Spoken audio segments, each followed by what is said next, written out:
गुरु दीनता। जय श्री कृष्ण चैतन्य प्रभु नित्यानंद श्री अद्वैत गदाधर शिवासादि गौर भक्त वृंद।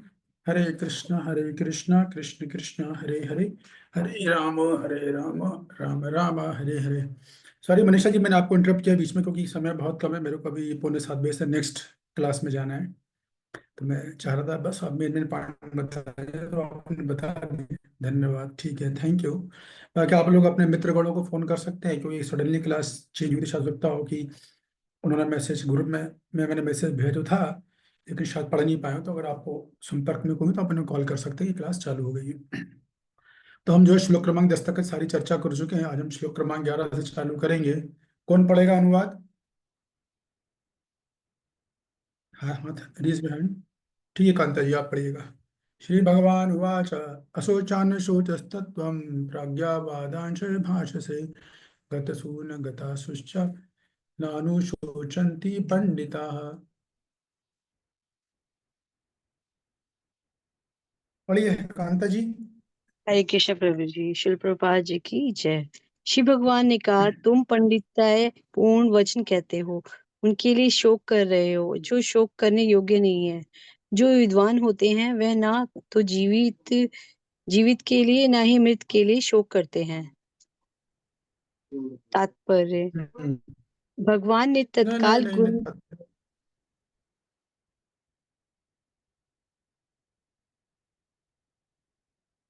बस यहीं तक।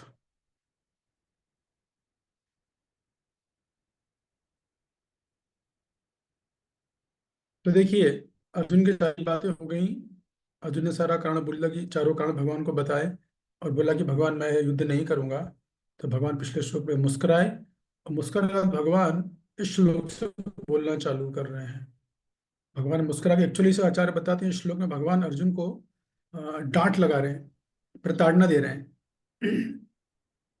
तो उनको डांट लगाई जा रही है। क्या बोल रहे हैं? अशोचान शोचस्ताम, अशोचान प्रज्ञादांश, प्रज्ञा मतलब बुद्धिमान लोग। जो बुद्धिमान लोग होते हैं वो अशोचान, वो उस चीज पे शोक नहीं करते जो शोक करने के योग्य नहीं है। अशोचान शोचस्तम।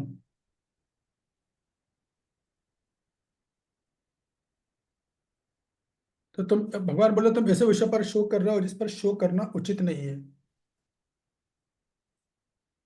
और बातें करते हो तुम ज्ञानियों की तरह। जो ज्ञानी होते हैं वो थोड़ी ना इन चीजों पे शोक करते हैं जिन पे शोक करना चाहिए। गतसून गता सुषम नानु शोचंती पंडिता, पंडिता ने विद्वान जन। बातें करते हो विज्ञानों की तरह, प्रज्ञावादांश हो पंडित और प्रज्ञावादान कर रहे हो, पंडितों की तरह बातें कर रहे हो। और क्या कर रहे हो?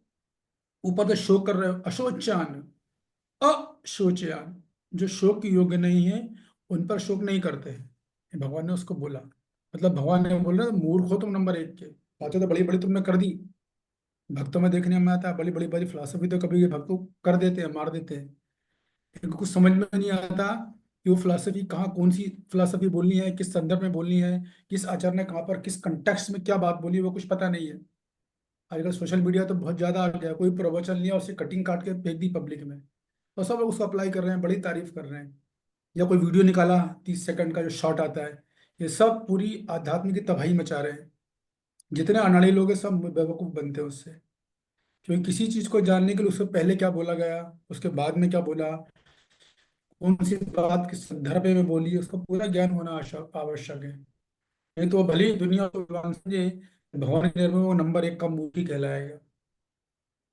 नॉलेज मतलब एंड टू एंड नॉलेज, शुरू से लेकर अंत तक सब पता होना चाहिए, वो सिद्धांत पूरी पता होनी चाहिए। तो अर्जुन का ज्ञान को भगवान बोल रहे हो तुम मूर्ख हो नंबर एक के। भले ही तुमने बातें तो अच्छी अच्छी कर ली हैं लेकिन वास्तव में तुम जो नंबर एक के मूर्ख हो।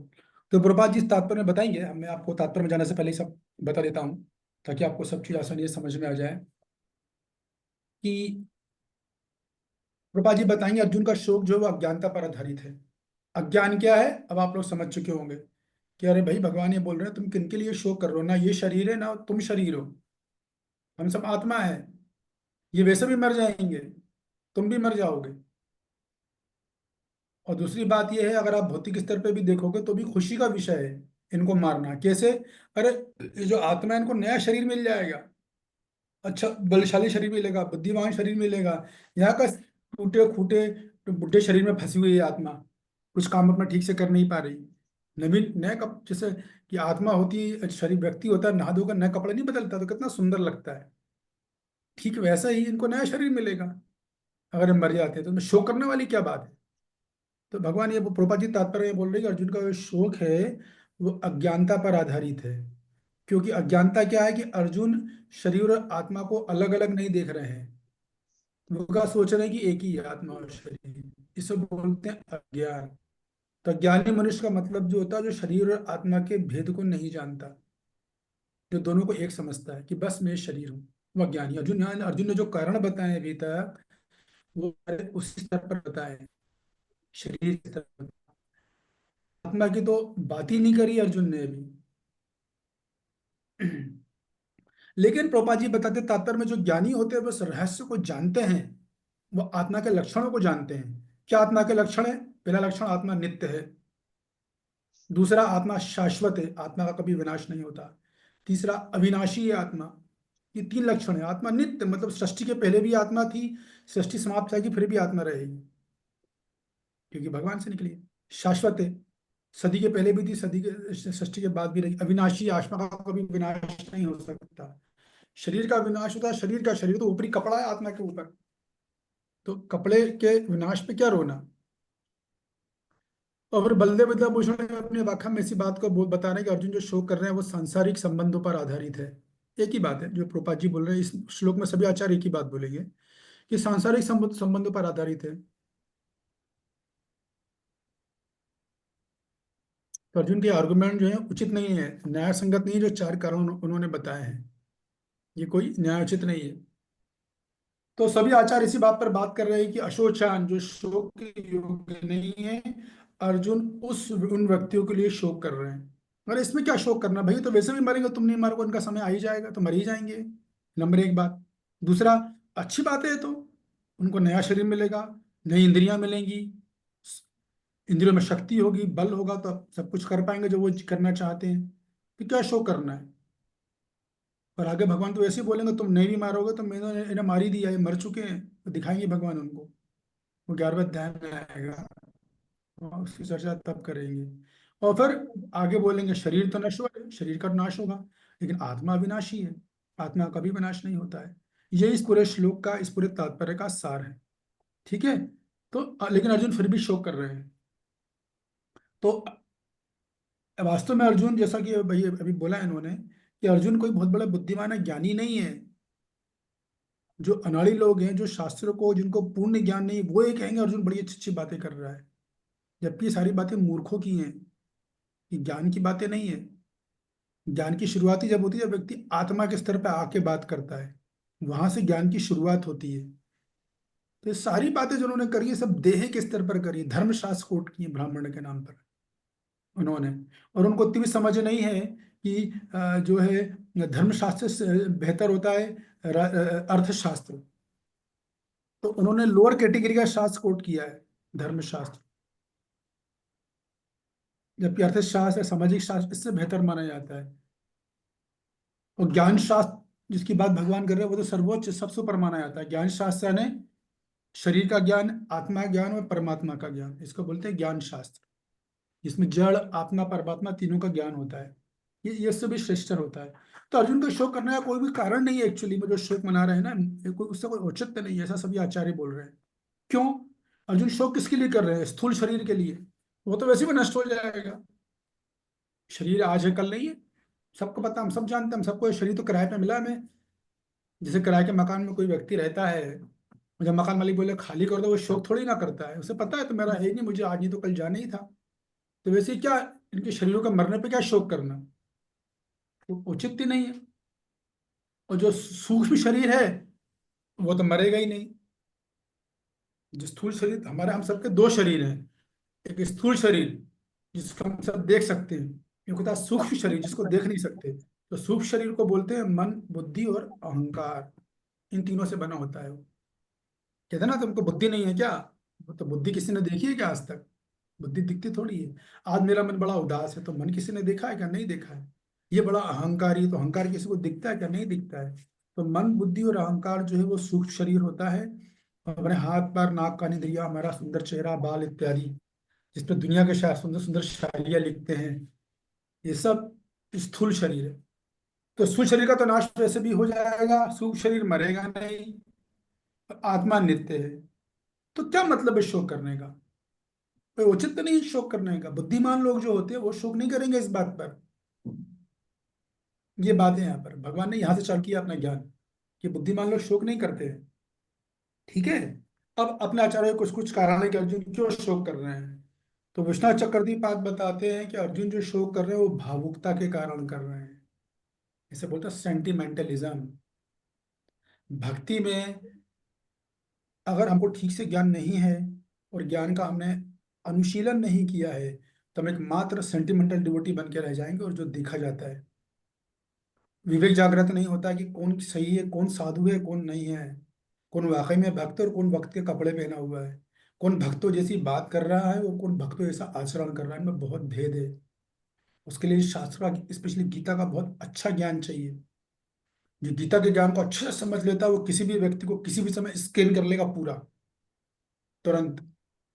एक्सपर्ट लोग कर लेते हैं स्कैन, पता भी नहीं चलेगा आपको उसने कब स्कैन कर लिया। नॉर्मल क्वेश्चन पूछेगा, कैसे हो आप, क्या नाम है आपका, हेल्थ कैसी है आपकी, भक्ति कैसी चल रही है, बस इतने में वो आपको सब स्कैन कर लेगा कि आपके अंदर क्या है, आप हो क्या। लेकिन वो सब नहीं कर सकते। जो गीता में गहराई से घुसे हुए हैं वो कर सकते हैं, भगवान की कृपा से। तो ये अर्जुन भावुक है, इसको बोलते हैं भावुकता।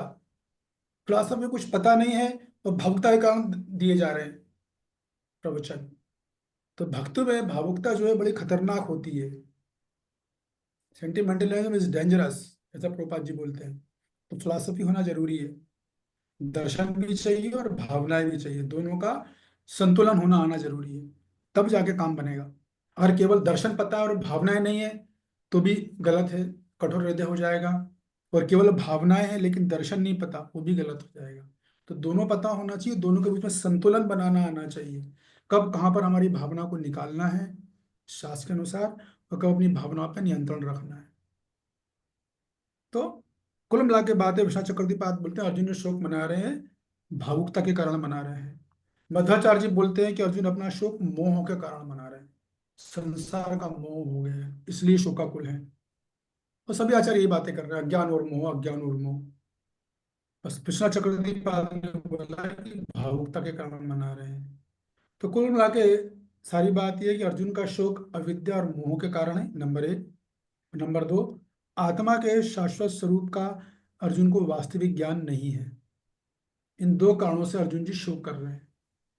मतलब शोक अविद्या और मोह के कारण है, दूसरा उन्हें आत्मा का ज्ञान नहीं, इसलिए शोकाकुल है वो, बस इतनी सी बात है। और प्रभुपाद जी का शिक्षा देंगे तात्पर्य में कि आत्मा अविनाशी है, शाश्वत है। अतः जो ज्ञानी व्यक्ति होते हैं वो शरीर के विनाश होने पर शोक नहीं करते। इसी बात को कृष्ण की शिक्षा दे रहे हैं, इसी बात को जो है आचार्य बोल रहे हैं, इसी बात को भगवान बोलेंगे। ये आत्मा विनाशी है, शाश्वत है, और आत्मा का भी विनाश नहीं होता। और जो बुद्धिमान लोग हैं, पंडिता, वो लोग शोक थोड़ी ही करते हैं। वो क्यों करेंगे, उन्हें पता है शरीर तो वैसे भी आदमी तो कल जाना ही जाना है। ठीक है। अभी किसी को कुछ पूछना है यहाँ पर तो हाथ उठा सकता है, सिंपल एकदम जैसे। शोक का कारण बस यही है, अर्जुन का मोह, अज्ञान और मोह। दूसरा आत्मा का ज्ञान नहीं है, आत्मज्ञान नहीं है उन्हें, इसलिए अर्जुन शोकाकुल हो गए। तो हम लोग भी शोकाकुल इसीलिए होते हैं।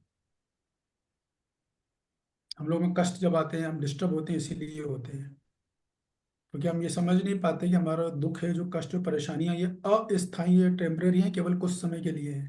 वो अगले श्लोक में बोलूंगा मैं 14 नंबर पे, ठीक है। तो अब आप समझ गए, श्लोक नंबर 11 कंप्लीट हो गया है।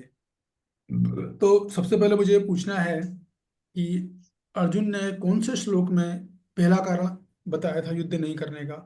हाथ उठाएं, कौन बताना चाहेगा?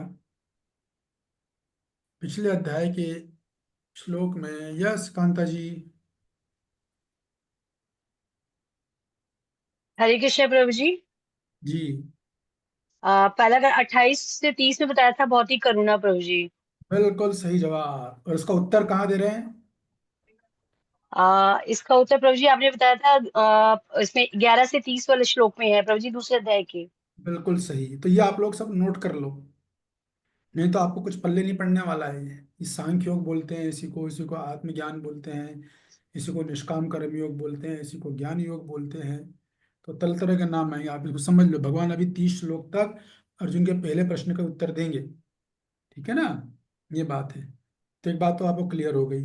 अब दूसरी बात समझिए कि आप में से किसी को ये बात ज्ञात है, कोई उदाहरण आपको शास्त्र से अगर याद आ रहा हो, कि वो कौन कौन से पात्र थे जिन्होंने अपने जीवन में अज्ञान से पीड़ित होकर, मोह से पीड़ित होकर, अपने अर्जुन की तरह अपने कर्तव्य से विमुख हो गए, और फिर उनको ज्ञान दिया गया, तो फिर उन्होंने अपने कर्तव्य का पालन किया। बिल्कुल अर्जुन की सेम सिचुएशन में आ गए वो लोग। कोई उदाहरण आप लोगों को याद आ रहा है? एग्जाम्पल से आपको सब समझ में आ जाएगा जो मैं बोलना चाह रहा हूँ। समझ में आया मेरा बात?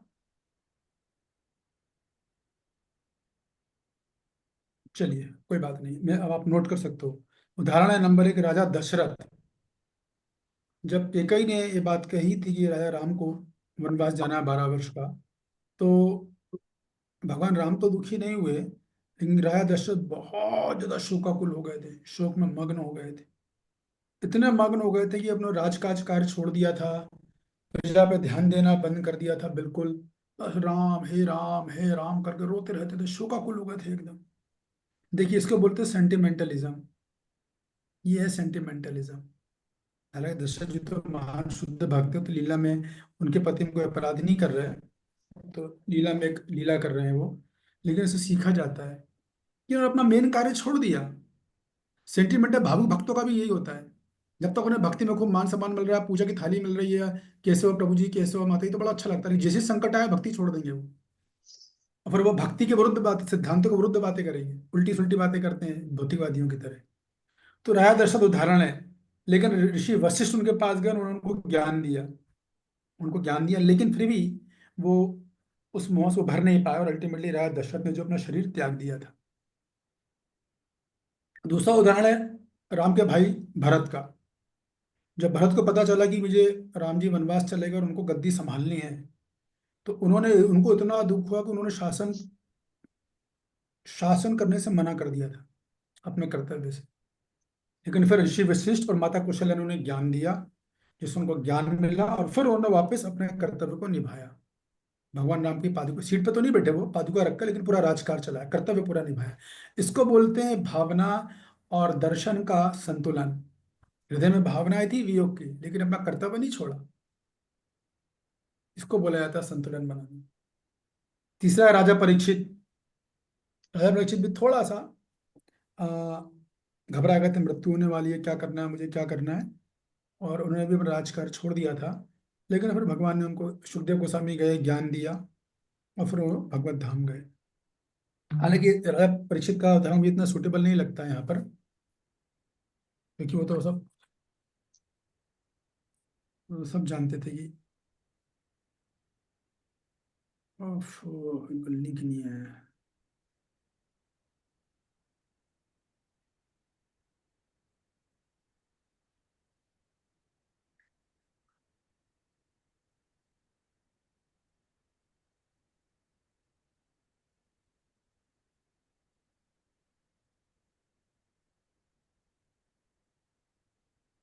फिर उदाहरण आता है राजा जनक का। राजा जनक जो थे, राज भोगे मोह उत्पन्न राजा जनक थे। उनके राज में बहुत धन धान था, बहुत सुख था। तो वो राज के सुख में इतने रम गए थे, इतने रम गए थे, कि उन्होंने अपना कर्तव्य, जनता की प्रजा करना, शासन कार्य चलाना छोड़ दिया था। फिर अष्टवक मुनि गए थे, और उन्होंने उनको आत्मज्ञान दिया था कि तुम शरीर नहीं आत्मा हो, इतना भोग करना अच्छा नहीं है, अपने कर्तव्यों को निभाओ। उस ज्ञान से फिर उन्होंने अपना कर्तव्य निभाया था। फिर उसके बाद धृतराष्ट्र और विदुर का तो आप जानते ही हैं। धृतराष्ट्र तो बहुत ही ज्यादा आसक्त थे अपने पुत्र से, कि हमेशा ही वो अधर्म करते रहे। परंतु विदुर महाराज गए, उन्होंने उनको ज्ञान दिया, और फिर उन्होंने समाधि ली थी धृतराष्ट्र ने। तो इस तरीके से 5 उदाहरण, राजा दशरथ, राजा भरत, 4 मान लीजिए, राजा दशरथ, राजा भरत, राजा जनक और धृतराष्ट्र। तो हमें इन पूरी सीरीज से ये शिक्षा मिलती है हमारे जीवन में, इस श्लोक से खास तौर से, कि जब भी हमें मोह और अज्ञान उत्पन्न होता है, जब भी हमें जीवन में कष्ट दुख तकलीफ आती है, तो हमें तुरंत, इसका अर्थ ये नहीं कि अपने धर्म और कर्तव्यों को छोड़ दें, कभी नहीं छोड़ना चाहिए।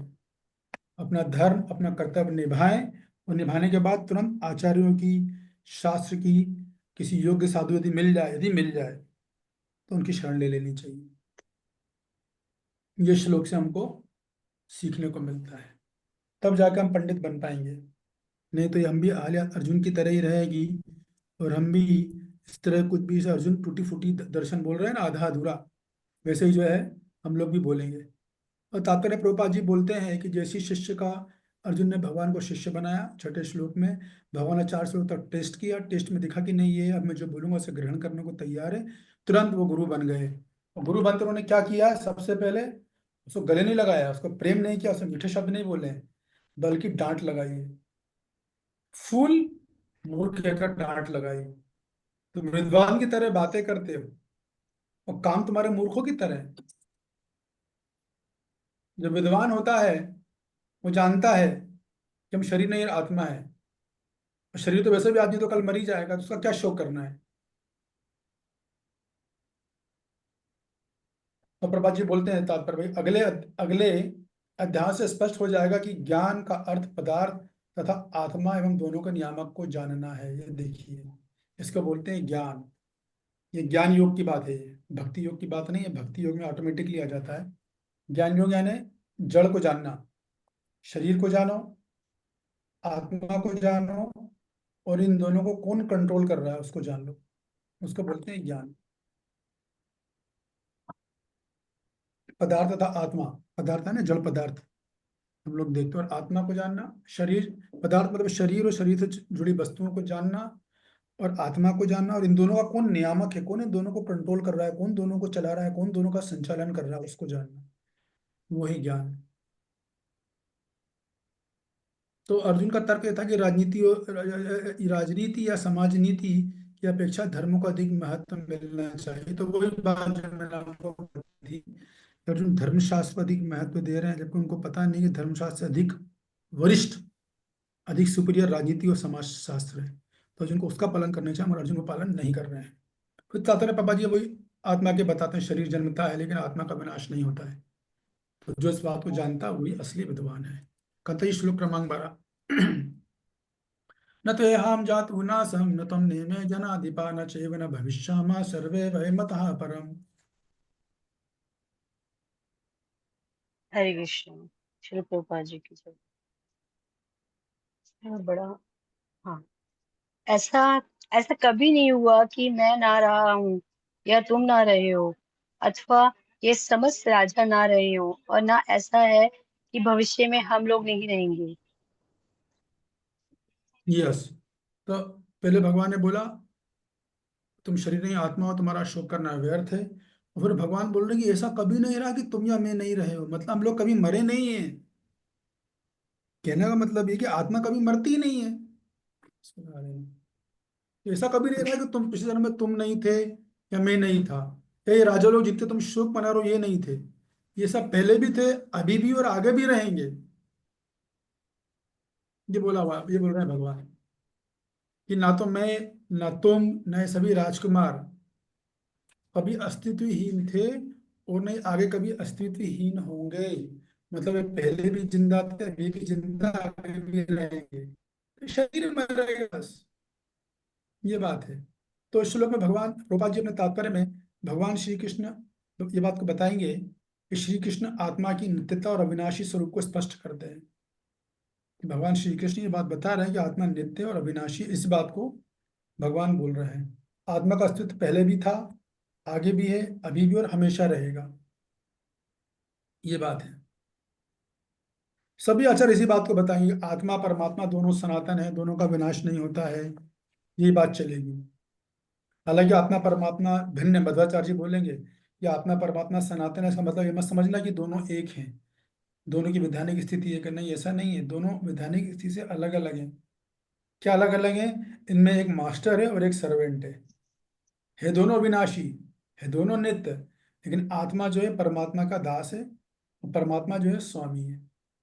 ये संबंध इनके बीच में है। तो अविनाशी अनित्य का मतलब ये नहीं कि दोनों एक ही स्तर पर आ गए, ऐसा नहीं है। आत्मा जो है जूनियर है, परमात्मा सीनियर है। परमात्मा स्वामी, आत्मा दास है। बस ये बात है यहाँ पर। और भगवान श्री कृष्ण तो आप जानते हो कि सभी जीवों के वरिष्ठ हैं और पालनहार हैं। फिर वो चाहे बद्ध जीव हो, चाहे नित्य जीव हो, चाहे नित्य मुक्त हो, सबका पालन वही करते हैं। सबसे उनसे वरिष्ठ कोई है ही नहीं इस सृष्टि के अंदर। तो अर्जुन ये बात बोल सकते हैं, ठीक है भगवान, आप ये बोल रहे हो कि ठीक है आत्मा मरती नहीं है, शरीर का विनाश होता है, आत्मा मरती नहीं है। मेरा पहले मैं आत्मा का अस्तित्व पहले भी था, अभी भी, आगे भी रहेगा, मैं इस बात को तो मानता हूँ। लेकिन अभी जो मेरे परिजन हैं, उनसे तो मेरी ममता है ना, उनसे तो मेरी आसक्ति है। तो मैं अपनी ममता के कारण उनसे आसक्त हूं अभी। मान लो अर्जुन ऐसा बोले,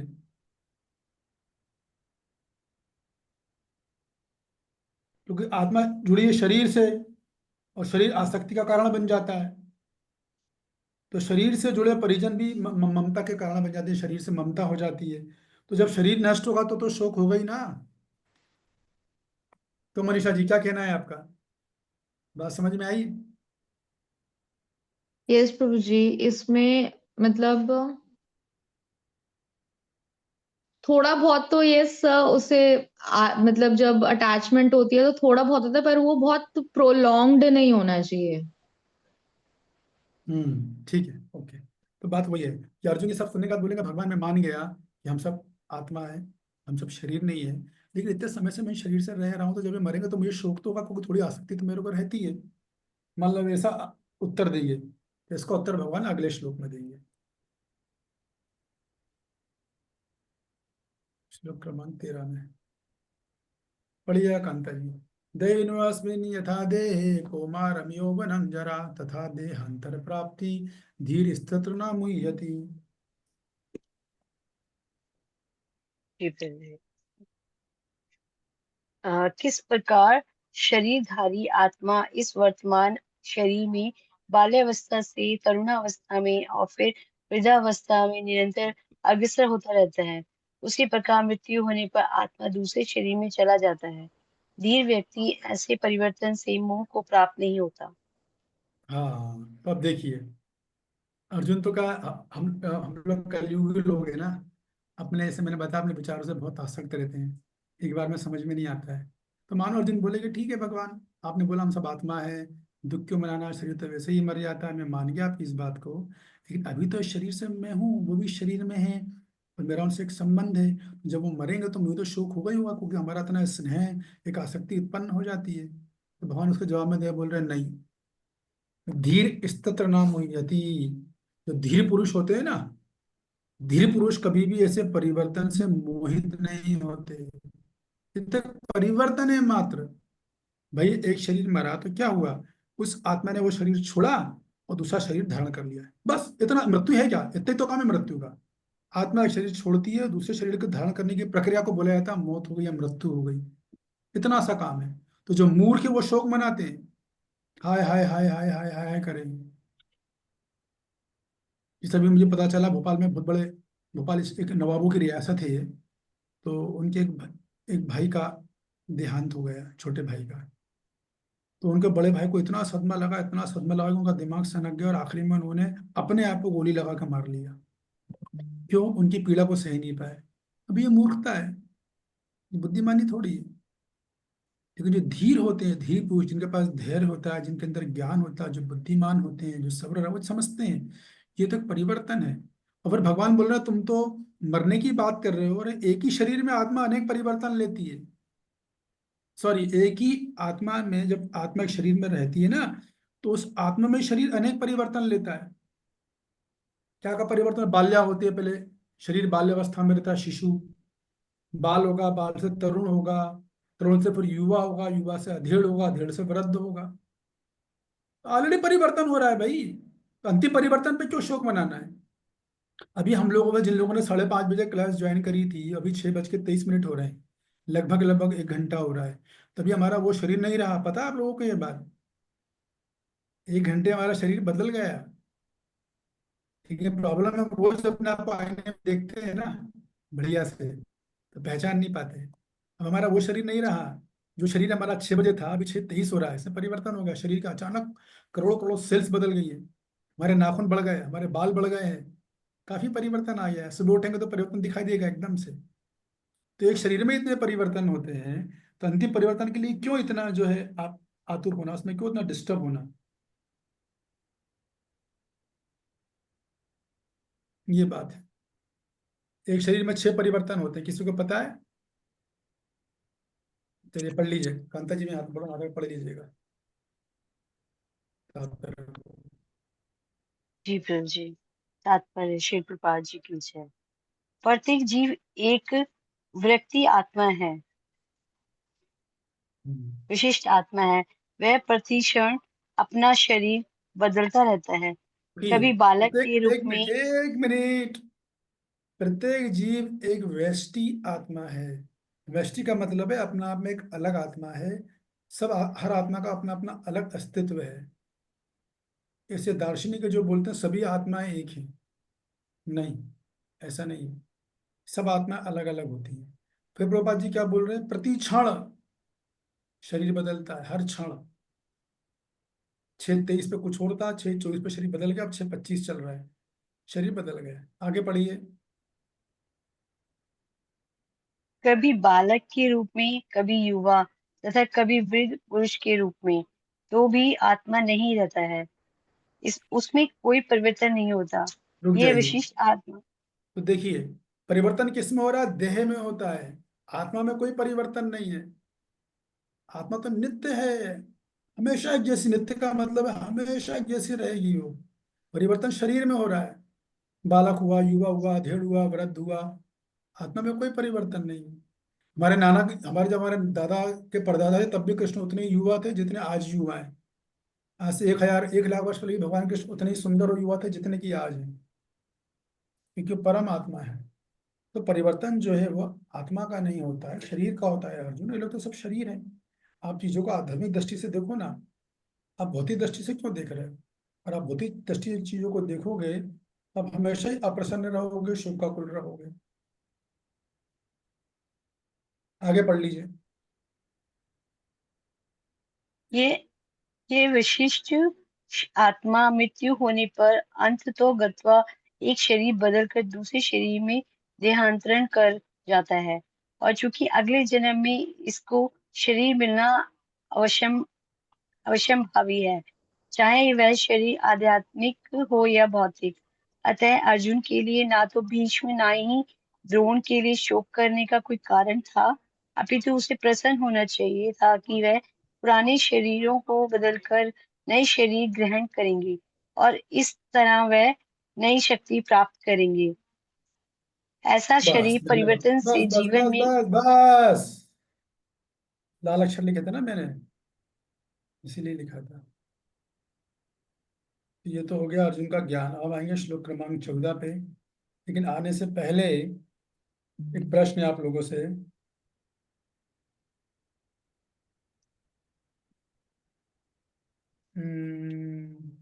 कि आप लोगों को कुछ उदाहरण याद आ रहा है कि जिस प्रकार अर्जुन को ज्ञान प्राप्त हुआ, उसी प्रकार वो कौन कौन से महात्मा हैं जिनको भी ज्ञान मिला था?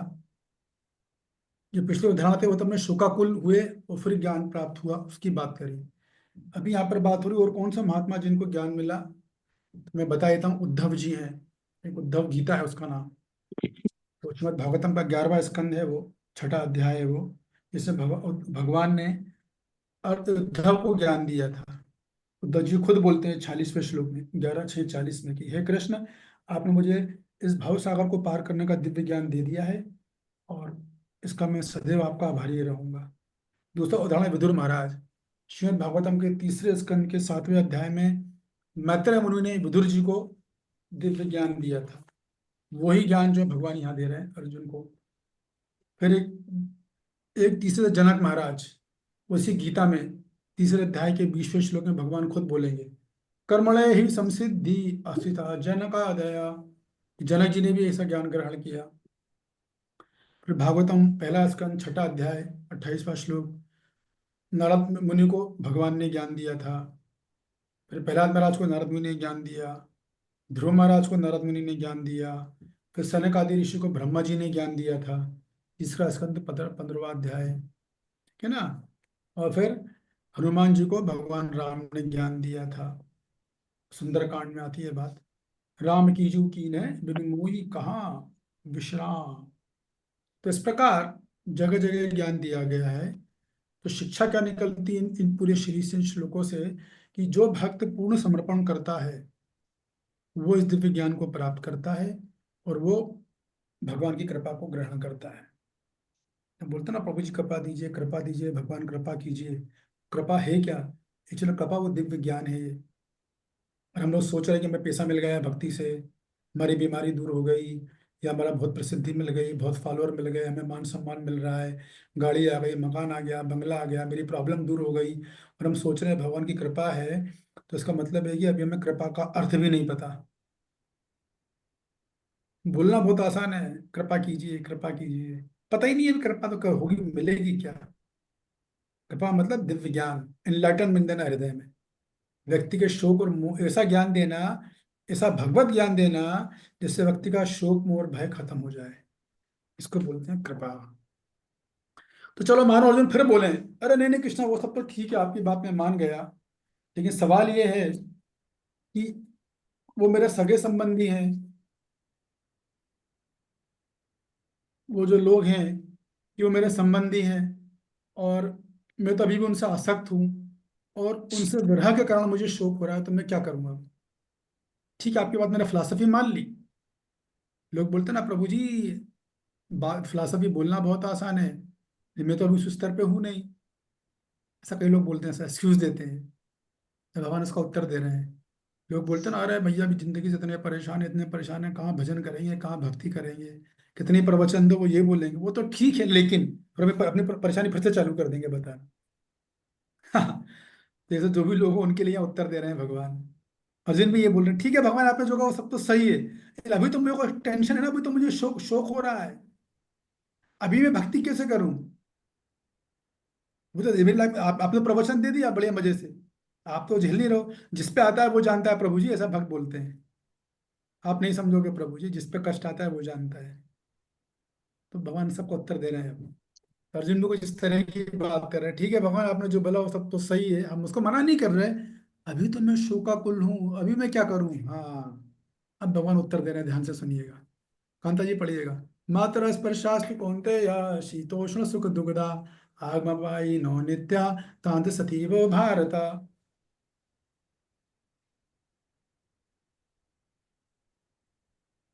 हरे कृष्णा, कहाँ गई कांता जी, छोड़िए। हरे हे कृष्ण कुंती। प्रभु जी। नहीं प्रभु जी। हम्म, हे कुंती पुत्र, सुख और दुख का क्षणिक उदय तथा काल क्रम में उनका अंतर ध्यान होना सर्दी तथा गर्मी की ऋतुओं के आने जाने के समान है। हे भरतवंशी, ये इंद्रिय बोध से उत्पन्न होते हैं और मनुष्य को चाहिए कि अविचल भाव से उनको सहन करना सीखे। हाँ, तो ये आपके हर प्रश्न का उत्तर है यहाँ पर। जीवन में जितनी तकलीफ कष्ट परेशानियां हैं, समाज से, दुनिया से, लोगों से, अपने आप से, उसका उत्तर ये मैं नहीं दे रहा हूँ, ये भगवान दे रहे हैं भगवत गीता में। इस उत्तर को स्वीकार कर लेना चाहिए, तो ये भलाई, नहीं तो परेशानी कभी खत्म नहीं होगी। अविचल भाव से सहन करना सीखो। ठीक है, हम लोग अविचल भाव से सहन नहीं कर सकते, नहीं अविचल भाव नहीं आया, विचलित हो जाएंगे, लेकिन सहन तो तब भी करना है। ओ, तो सहन करना पर सीखो, लर्न टू टॉलरेट, ये बोल रहे हैं भगवान। सबका उत्तर दे रहे हैं, 100 सुनार की और एक लोहार की। जो भी जिंदगी में कष्ट है, तकलीफ, उनको आप सहन करना सीखिए। और भक्ति क्या सिखाती है, यही चीज सिखाती है। तो हमें अपने आप को, अपनी जो हृदय की मांसपेशियां हैं, जैसे व्यक्ति जिम में जाके अपनी बॉडी बनाता है ना एक्सरसाइज करके, वैसे अपने हृदय को, अपने चित्त को, अपने मन को भगवान तकलीफ देते हैं, इसलिए कि हम मजबूत बन जाए, स्ट्रांग बन जाए। तो हमें एक तरफ सहन करना सीखना चाहिए, और दूसरी तरफ अपने सहन करने की शक्ति को भी बढ़ाना चाहिए। जैसे वो होता है ना वेट लिफ्टर, जो होता है वेट लिफ्टर होता है जिम में, तो थोड़ी ना एक दिन में जाकर 100 किलो वजन उठा लेता है। फिर 25 उठाएगा, फिर 35, फिर 50, फिर 60, फिर धीरे करते करते 100 हो जाता है। वैसे हमको एक तरफ सहन करना सीखना है और दूसरी तरफ अपनी सहन शक्ति को बढ़ाना है। तब जाके ये बात मामला जमेगा। तब अब इसका रहस्य खुलेगा श्लोक का, कि जो भी तकलीफ है लाइफ में है, ये सुख दुख जो है ये क्या है, ये सर्दी और गर्मी में ऋतुओं वाली आने जाने के समान है। मतलब भगवान अर्जुन के माध्यम से सबको बोल रहे हैं कि हमारे सुख दुख पे इतना केंद्रित मत हो, क्योंकि ये अस्थाई है, ये टेम्परीली है, कुछ दिन रहेगा सुख। सुख आया है तो पक्का दुख आएगा, ये मान के चलना। और दुख आया है तो पक्का है कि सुख आएगा। फिर ये मत बोलो कब आएगा प्रभु जी, अरे आपकी बुद्धि कम है अभी। बुद्धि का विकास करो, अपनी चेतना को उठाओ, दुख में सुखी रहना सीखो। क्यों ऐसा बोल रहे हो कब आएगा? दुख में सुखी रहना सीखना चाहिए आदमी को। तो ये सर्दियों गर्मी में आने जाने के समान है। अर्जुन बोल रहा मुझे शौक तो होगा ना, तो नहीं मत हो, सह लो, ये टेम्परेरी कुछ समय की चीज है। जब लाल बत्ती हम लोग जाते हैं चौराहे पर, गाड़ी से जाते हैं, लाल बत्ती आती है तो लाल बत्ती परमानेंट रहती है क्या? नहीं, कुछ समय रहती है, फिर बाद में हरी बत्ती हो जाती है। हरी बत्ती में निकलता आगे फिर लाल बत्ती मिल जाती है, फिर हरी बत्ती, तो चलता रहता है। वैसे जीवन में सुख दुख तो रहेगा ही रहेगा, तो इनको सहन करना आना चाहिए। तो मेरा भी प्रश्न आप लोगों से ये है, चलो भगवान बोल रहे हो दुख तो सहन करना, समझ में आएगा, दुख को सहन कर लो। ये सुख को सहन क्या करना है, ऐसा क्या मतलब है? सारी दुनिया सुख के लिए मर रही है। अच्छे अच्छे गाड़ियां, अच्छे अच्छे खाना, अच्छे कपड़े, शॉपिंग मॉल, एसल वर्ल्ड, ये वो दिस दैट, सब ऐसी गाड़ी में बैठना चाहते हैं। भगवान बोलो सुख को सहन करो। दुख तो समझ में आ गया, सुख को सहन करने से क्या मतलब है? बताइए कांता जी। प्रभु जी, ये भौतिक सुख है ना, और जिसके लिए वो सुखी हो रहे हैं, टेम्परेरी है जो कि, तो उसको सहन करना, वो जो इंसान पागल हो जाता है भौतिक चीजों के लिए, वो सब उसको बर्दाश्त करना भी हर किसी के, क्योंकि आप भटक जाते हो, आप भक्ति में नहीं आ पाते फिर प्रभु जी उसके लिए। हाँ, सही बात है, बिल्कुल सही। ये भक्ति में भौतिक सुख भी बाधा बनता है, भक्ति है प्रगति के लिए। तो उसको जब सुख भगवान देते हैं, उसको भक्तों को सहन करना पड़ता है। सहन करना मतलब है, एक ये कि उनको सतर्क रहना पड़ता है, कहीं मैं माया में ना चले जाऊं, सुख का आदी ना बन जाऊं, भटक ना जाऊं, भक्ति ना छूट जाए मेरी, अपने कर्तव्य से विमुख ना हो जाऊं। याद दिलाना पड़ता है। इसलिए अगर जीवन में सुख नहीं है ज्यादा, तो भगवान की कृपा मान लेनी चाहिए। अच्छा है, क्योंकि वो सुख हमारे जीवन में बाधा है। अगर भगवान सुख नहीं दे रहे हैं, तो प्रमाण है कि इसका मतलब है कि भगवान ये सोचते ही अगर सुख दूंगा तो भक्ति से भटक जाएगा या माया में चले जाएगा। भगवान ये चाहते हैं मेरे पास कोई आया तो मुझे छोड़ के ना जाए, तो ठीक है, उसके लिए दुख की डोरी पकड़ा दी, दुख की डोरी दूंगा तो पकड़ा रहेगा मेरे को।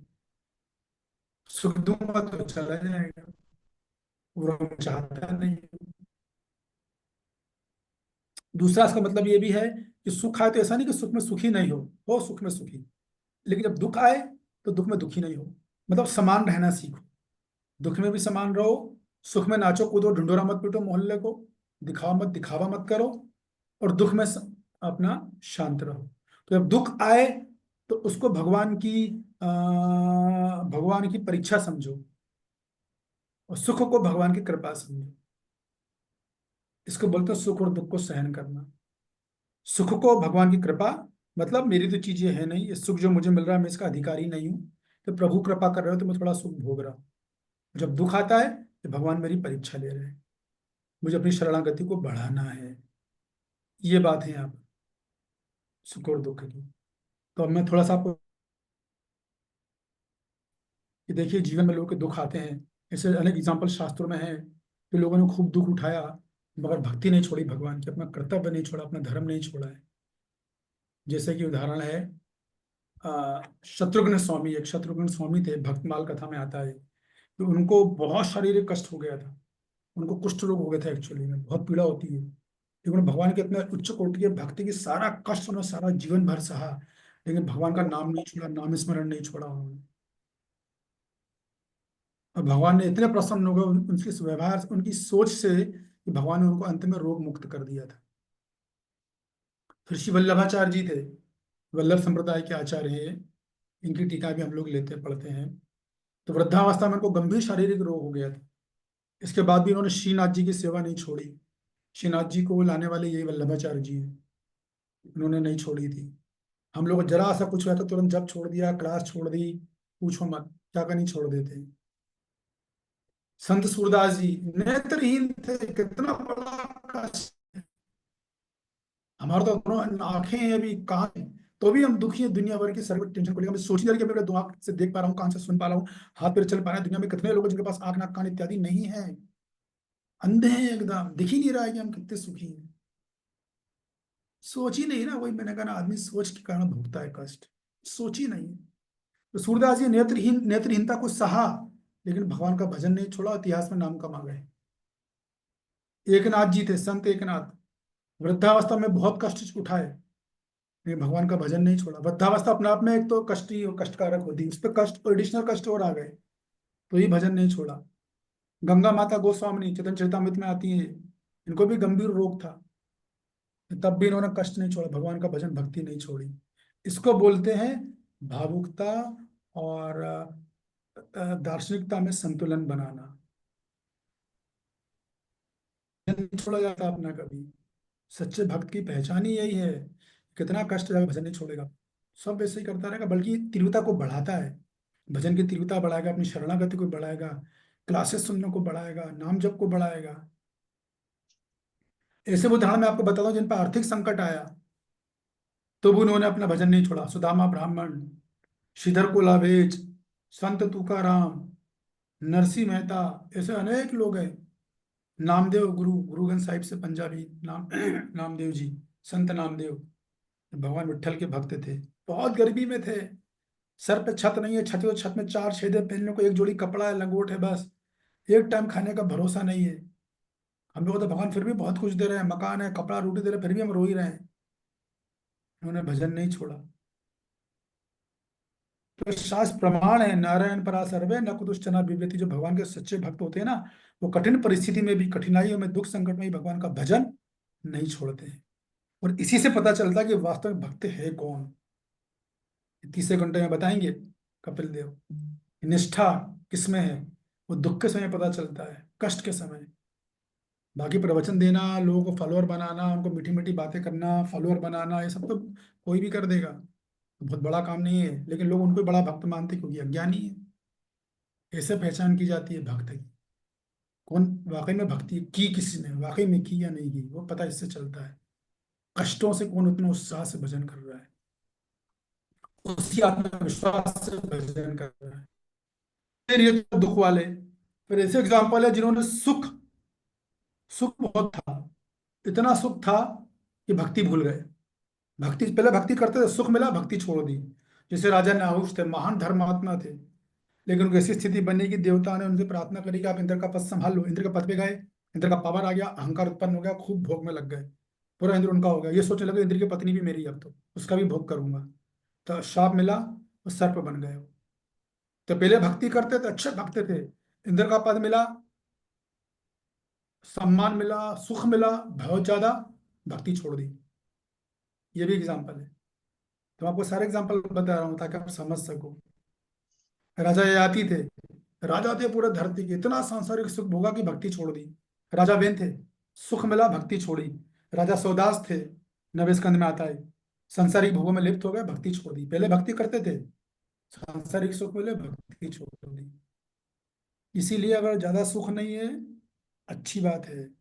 इसलिए सबसे सही फार्मूला क्या है, साई इतना दीजिए जामे कुटुंब समाए, मैं भी भूखा ना रहूं साधु भी ना भूखा साधु जाए। ना भूखा। सिद्धांत होना चाहिए। लेकिन आजकल कलयुग बड़ा खतरनाक है। साई इतना दीजिए जामे मैं ही समाऊं, बस मुझे मुझे मिलता रहे, साधु से एक लात और मार के भगा दूंगा तो मुझे देते रहो, दुखी रहोगे फिर संभव नहीं है सुखी रहना। क्योंकि शास्त्र बताते हैं इस व्यक्ति में, कोई भी व्यक्ति को जो भी आय होती है उसमें भगवान दान का हिस्सा भेजते हैं। आप वो नहीं दोगे, कष्ट पाने को तैयार, मानसिक तनाव, चिंता, अशांति, घर में क्लेश लगा ही रहेगा।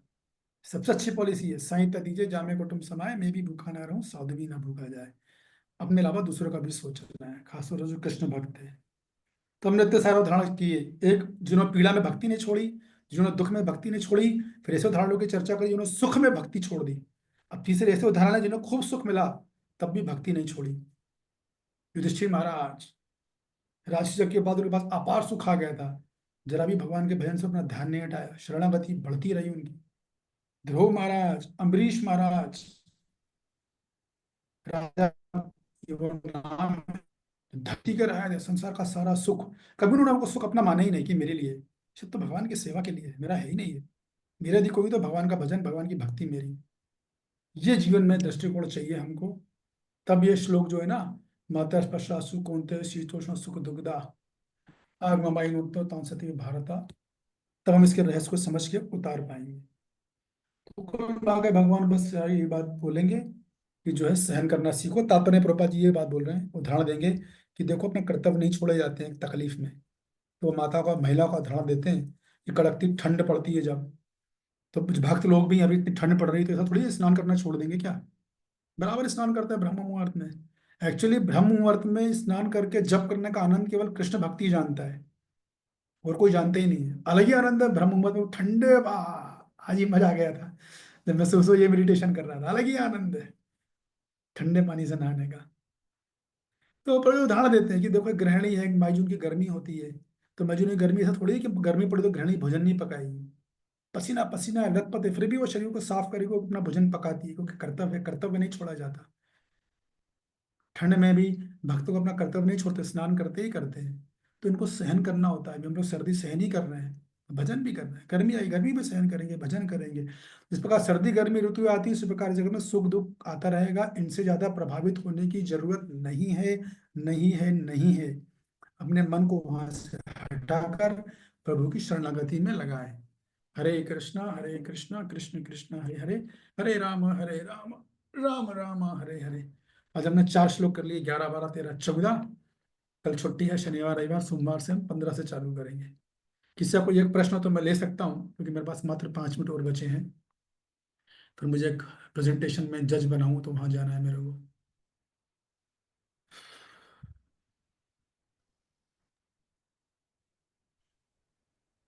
क्या कुछ समझ में नहीं आया क्या? यस कांता जी। आ, प्रभु जी, मुझे एक प्रश्न था इस चीज के लिए।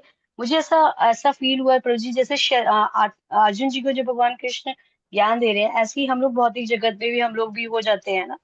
तो लेकिन क्या वो इसलिए होता है कि जो इंसान जिनके साथ हम रह रहे हैं वो हमें बहुत सुख देते हैं, या फिर अपने कर्तव्य का पालन अच्छे से करते हैं, इसलिए हम उनके प्रति आसक्त हो जाते हैं प्रभु जी?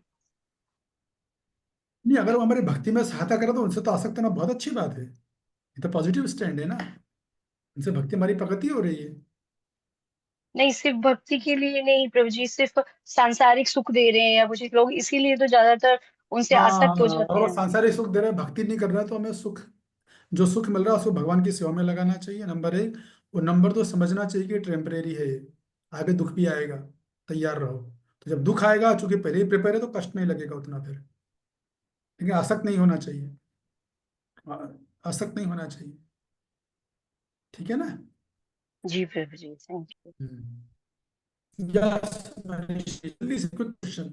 प्रभु जी, बस मेरा छोटा सा यही क्वेश्चन है कि जैसे अभी आपने बताया कि ऋषि वल्लभाचार्य जी और गंगा माता गोस्वामी जी जैसा एग्जाम्पल्स दिए, तो ना वो बहुत ही मतलब उनको शारीरिक कष्ट होने के बाद भी भगवत भक्ति में लगे रहे। लेकिन मेरा एक क्वेश्चन मतलब है तो सिली सा, जैसे इन सम टाइम्स ऐसा होता है कि किसी के भक्त के जीवन में ऐसा टाइम आता है कि वो बहुत मतलब इल हो जाता है, तबीयत इतनी ज्यादा खराब होती है कि उस टाइम वो अनकॉन्शियस स्टेट में हो, और उस टाइम तो माला मतलब पॉसिबल ही नहीं होती, तो उसमें भक्ति छोड़नी तो नहीं बोलेंगे उसे, बट हाँ वो स्टेट में थोड़ा सा अलग हो जाता है, तो उसको कैसे मतलब देखा जाएगा? ये वो जो स्टेट है, वो एक अपवाद में, एक अपवाद में आती है वो, कि जब वो अनचेतन हो गया है, तो भगवान बोलते हैं इसने जितनी, भगवान उसकी भक्ति का रिकॉर्ड देखते हैं कि जब वो होश में था तब कितनी भक्ति करी उसने। और उस भक्ति को देख के भगवान खुद उसकी चेतना में घुसकर उसकी भक्ति की रक्षा करते हैं। वारा पुराण में आती है ये बात। ओके। ठीक है ना? ठीक है पूछिए। तो भगवान देखते हैं पिछली कितनी भक्ति करी, इसलिए तो बोलते हैं अभी तुरंत, अभी भक्ति का समय, अभी करने का, या जिंदगी का भरोसा ही नहीं कभी क्या हो जाए। रोज तो सोशल मीडिया पे देख रहे हैं लोग टपक रहे हैं, कोई नाचते गाते गिर रहा है, कोई यहाँ गिर रहा है, किसी को हार्ट अटैक आ रहा है, कोई वहां आ रहा है, कोई गारंटी नहीं है कब निकल जाए। अभी तो बिल्कुल गारंटी नहीं है। अभी मैं आपके साथ हूँ, कब किसको क्या जाए कोई भरोसा नहीं है, समय बहुत खतरनाक चल रहा है। ये सबसे पहले भगवत गीता और नाम जब पकड़ लो, यही मौका है। ऐसा नहीं, अभी देखो यहाँ पे तो, अभी हम लोग को तो जैसे ही पता चलता है परसों शादी है, तो तुरंत प्लान रहता है क्लास अटेंड करनी है, अपना माइंड बोल रहा है अरे वाह, तो शादी में जाएंगे, बढ़िया अटेंड करेंगे। और यहाँ देखो युधिष्ठिर महाराज, इससे से लोग तो खूब सुख भोग मिला उनको, तभी भजन नहीं छोड़ा उन्होंने। हमें जरा सा कुछ हो जाए, चेंज आए, तो तुरंत मन प्रफुल्लित रहता, वाह क्लास से छुट्टी, बोलेंगे, मैसेज डालेंगे, प्रभु जी ऐसा ऐसा हुआ। तो ये मेरा कहना आंतरिक चेतना का खेल है। अभी हेमलता माता जी पता नहीं है या नहीं है, लेकिन हेमलता माता एक शादी में गई थी, तो उन्हें शादी में एक तरफ कुर्सी में बैठकर पूरी क्लास अटेंड करी थी, रिसेप्शन में। मैंने उनको बोलता था कि अरे मेरे साथ कुछ वाह। अर्जेंट कॉल है, मीटिंग है। तो ये अपनी अपनी आतुरता है ये, और ये भगवान देखते हैं। इसका मतलब नहीं है मैं फंक्शन में नहीं जाना, कभी कभी सिचुएशन होती है कि जाना पड़ता है, लेकिन भक्त को दुख होता है फिर मन ही मन, कहाँ क्लास छूट गई आज, कहाँ फंस गए भाई, क्या करे, जाना पड़ेगा। थोड़ा बहुत अटेंड करो, बहाना कर करा के निकल लो। एक तो ये एटीट्यूड है, और वाह, अब तो मजा आ गया, 2 घंटे 3 घंटे वहीं एंजॉय करेंगे, छोड़ो कृष्णता भगवत गीता गई। तो भगवान बस ये देखते हैं कि हमारे जीवन की प्राथमिकता क्या है, हम कितनी प्रायोरिटी भगवान को दे रहे हैं। ठीक है, yes Prabhu ji, thank you. Very much. Hare Krishna, सोमवार को मिलेंगे। हरे कृष्ण क्लास प्रभु साढ़े जी, हरे कृष्ण। क्लास अब 5:45 ही होगी मोस्टली, तो आप लोग तैयार रहिएगा, मैंने कल भी बताया था। मैं ग्रुप में वैसे मैसेज डालूंगा। ओके, हरे कृष्णा। हरे हरे कृष्ण कृष्ण प्रभु प्रभु जी, जी, दंडवत हरे प्रणाम कृष्ण प्रभु जी। प्रणाम प्रभु जी, जी, दंडवत प्रणाम। हरे कृष्ण प्रभु जी। हरे हरे कृष्णा बाबू जी, दंडवत प्रणाम। कृष्णा। हरे कृष्णा प्रभु जी।